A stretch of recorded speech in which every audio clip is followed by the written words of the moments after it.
The India, as you rightly point out, could come as a surprise, and particularly why we have an overweight there, while the economic contraction has actually been the sharpest among the large economies.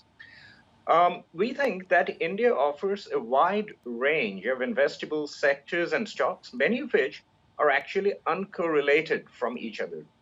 We have seen some of them being correlated with the trend of rise in this global pandemic and therefore the work from home, work from remote location tendencies.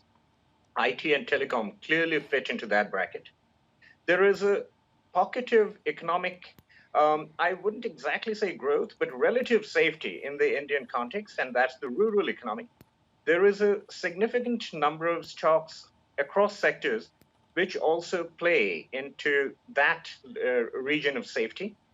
And finally, there are certain stocks, particularly in the private sector banks, which have corrected to an extent where their valuations are offering a degree of attractiveness, and they're unlikely to be impacted by the uncertainty on non-performing loans to the extent of the entire banking sector. So you see, there are certain pockets that are available in the Indian investment firmament, which offer a relatively widespread avenue of investment to the institutional investors.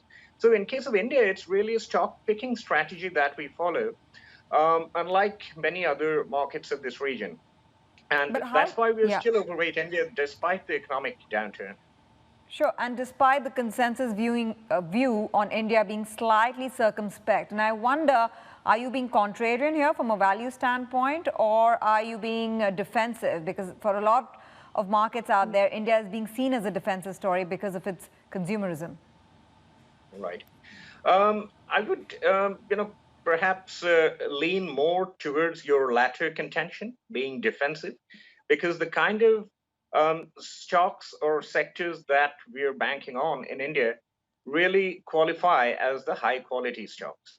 So when one looks at the private sector banks, the consumer staples companies, some of the frontline IT companies, and the telecom companies, both the dedicated telecom operators and the conglomerates operating in that region, they're really the frontline, well-researched, relatively high-quality companies. So yes, I think our allocation on India really qualifies in that defensive bracket.